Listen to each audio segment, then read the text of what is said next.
Hello iPad letterers! Welcome back to my channel. In today's iPad letter together video, we are going to practice our hand lettering together, and the theme for this month is, you can probably guess it. Yes, it's going to be watercolor florals. Yes, I think it's not a big surprise, but after we've painted watercolor florals, I thought it would be so nice to show you how you can add little lettering elements to your floral designs too. And of course, you can use the techniques I'm going to show you today for any other lettering project as well. If you haven't watched the watercolor florals painting videos yet, I'll leave a link in the description box of this video. In today's video, we are not only going to do lettering, but I'm also going to show you 5 different coloring techniques for the watercolor effect, which will really make your lettering pieces stand out. Make sure you watch all the way to the end of this video to not miss any of them. And then of course, I'm also going to reveal the winners of last month's giveaway. Oh, and then you'll see me using this cover on my Apple Pencil, which is super cute. It's not a sticker, but it's a silicone cover that I've decided to try out. And so far, I really like it a lot. But I don't want to talk about it too much in this video. I'm actually going to make another video because I've got some more colors that I want to show you as well. So this is a good opportunity for you to subscribe to my channel and turn on the bell notification so that you get notified when the video comes out. For this month's challenge, I've made brand new practice sheets with a watercolor texture background and also a brand new watercolor lettering brush. This month, we only have 12 prompts instead of 20 because this video is a little bit later in the month, and also because the watercolor lettering practice will take a little bit longer. So I wanted to make sure that you'll be able to complete all the prompts by the end of this month. The link for the practice sheets is in the description of this video as well. So let's get started with that first technique. Make sure that you start on the new layer. If it says practice here, then that's perfect. And you can also create some new layers if you would like to. Then make sure that you've got the correct brush selected. You want to select the iPad Letter Together August 2020 brush.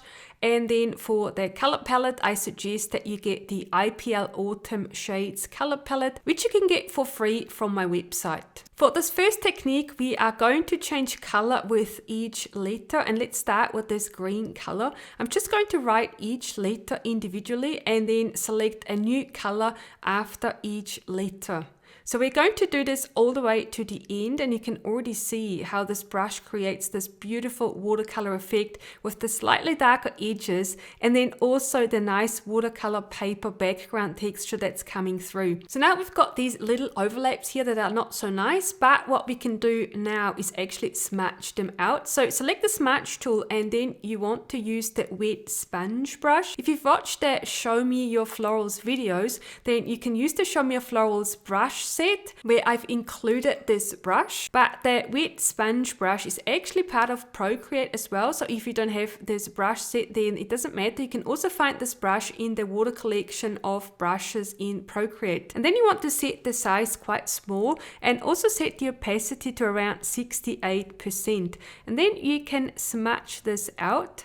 You don't want to press too hard, just press ever so slightly to smudge this out. It doesn't have to be too precise either, because if this was real watercolor, it wouldn't be exactly smooth either. So this is really the appeal of this technique, is you can create these beautiful patterns and sort of pretend that the water is flowing here and the color is flowing into each other where the two letters meet. And then we are going to do the same thing all the way through, and this creates this really, really cool effect like this. Some of the colors you'll find they blend a little bit more and others that don't blend quite as well, but you can't really go wrong here. It always turns out really cool, I think, and now this looks pretty good. All right, so now let's go to the second technique. And so what we're going to do now is change to black. You can choose any color for this, it doesn't matter too much. And then let's start with a new layer as well, and let's go back to our iPad Letter Together August 2020 brush. And this time we are just going to write the word to start with, and I actually really like this. Even though it's black, I'm usually not a big fan of black, but I want to zoom in just a little bit so you can see how this creates a really, really nice texture, and it really brings out the watercolor paper background as well. Alright, so now we are going to smudge this out a little bit as well.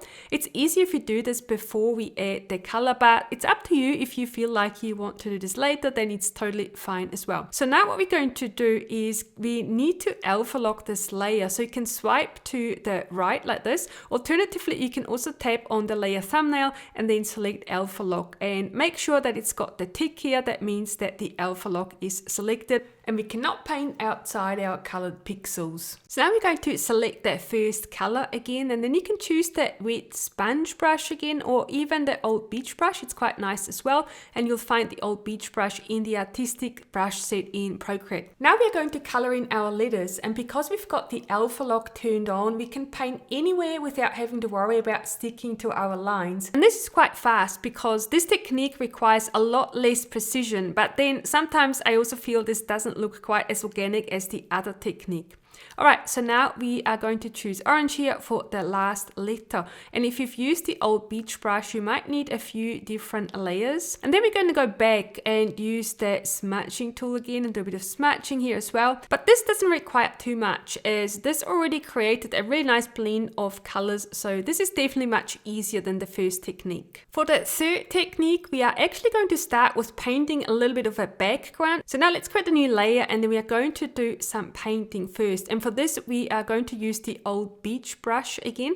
And what we're going to do now is paint some squares like this. So we're just going to paint a number of color swatches, and then you can make them overlap a little bit as well. You might need a few layers to completely make this overlap. And once you're happy with your color swatches, go back to the smudging tool again, and with the wet sponge brush, we are going to smudge this out. You might want to increase the size of your brush a little bit here so it smudges a bit better. And now this looks pretty good. And now I want to show you this super cool trick. So what we're going to do now is below the layer that has your colors, we are going to add a new layer. So make sure you put that below this layer here, and then you select this layer and tap on that layer thumbnail, and then you select that clipping mask.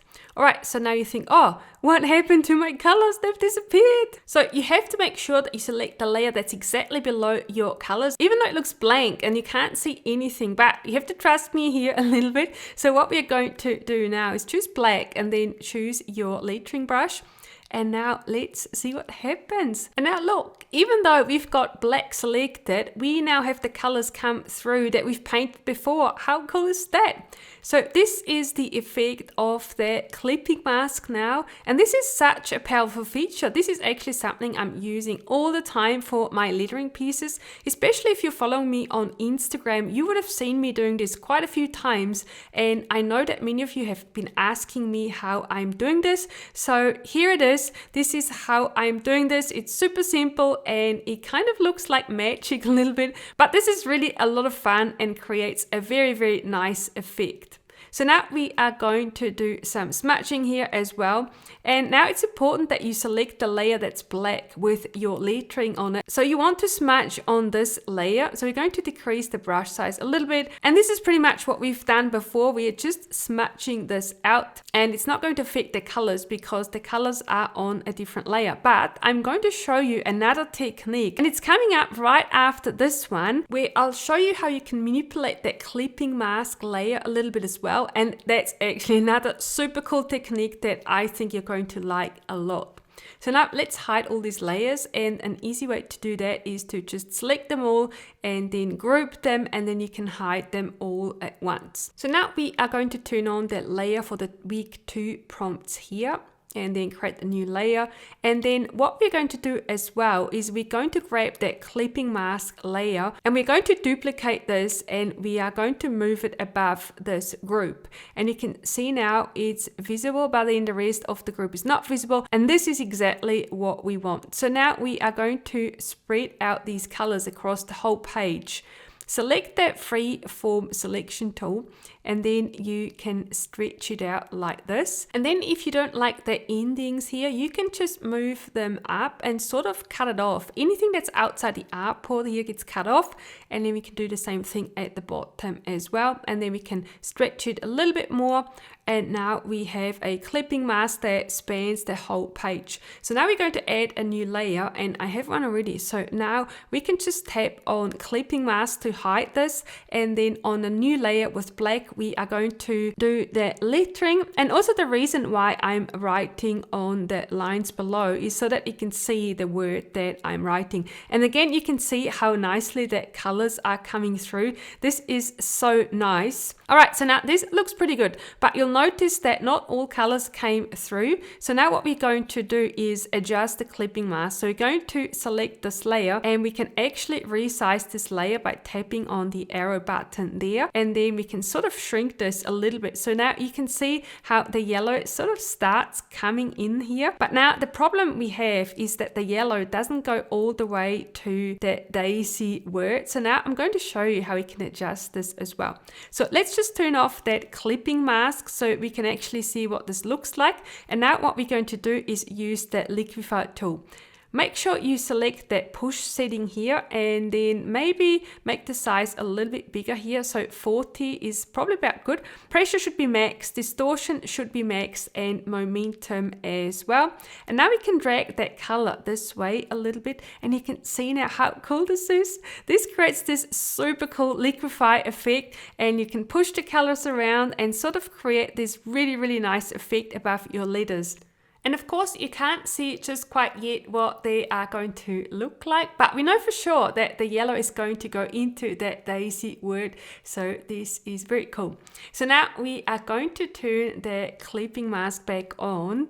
And there we go. This is what this looks like now, and it is looking very good. All right, so now we have one more technique left that I want to show you. And this is a bit of an advanced technique, but it's very, very powerful, and I really think you're going to like it. So stay tuned. So now we're going to turn this off again, and we're going to turn on the week 3 prompts, and we're going to test this out with the word magnolia. So I'm just going to write the letters to start with, and then we are going to color them in, and then I'm going to show you this super cool technique. And also this technique is not going to work if you use the clipping mask, so you actually have to color in the letters. So definitely use the first or the second techniques that I've shown you in this video for this to work, as you will see in a second. And now I'm just going to intensify the colors and just going over them one more time, because I don't want any of the black to come through, but I really want to color them all in. And then we are also going to do our smudging trick a little bit. And before you do the smudging, make sure you're going to turn off your alpha lock. If you have alpha lock turned on, it won't actually smudge, so always make sure that you've turned that off first. All right, so now comes the trick. So now what we're going to do is use the selection tool and then tap on automatic,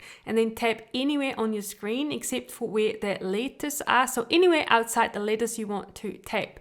And you can see now that this fills the whole screen with blue except these little white marks here. If you find it difficult to do this, make sure that you swipe left or right, and then you can see here that it says selection threshold. And you want that selection threshold to be around 15%. I found that that's quite a good setting, between 18 and 20%.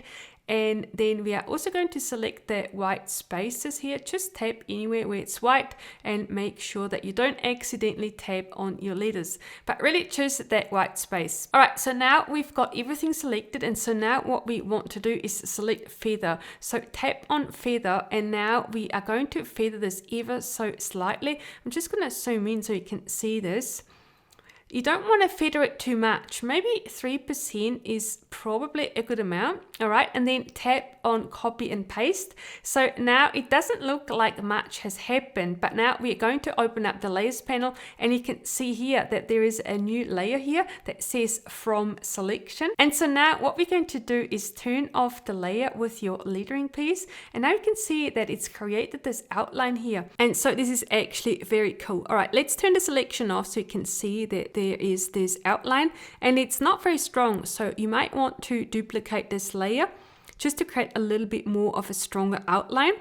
So we've got these two layers, and now let's merge the two layers. And then I'm going to turn on my letters layer again, because we know, yep, we have the outline. And so now this is where the trick is. Now what we're going to do is change the blend mode of this layer to multiply. And now just to show you what this looks like, I'm going to turn off this layer with multiply and watch the edges. When I turn this off and then back on again, they get ever so slightly darker, and this is how cool this is. I'm actually super happy when I found out how this works, and this creates even more of that dried watercolor edge that we like so much. So I think this is a super cool technique, and this is not only for your leathers, but you can definitely use this for painting as well. All right, and now it's time to announce the winners of the giveaway. I've picked two random winners, one from YouTube and then also one from Instagram, and I'm going to put the names of the winners on the screen here. Congratulations, and thank you so much for participating in the iPad Letter Together challenge. Now, if you like this video, please give me a thumbs up, subscribe to my channel if you haven't already, and make sure you hit the bell icon to be notified every time I upload a new video. Thank you so much for watching, and I'll see you in my next video.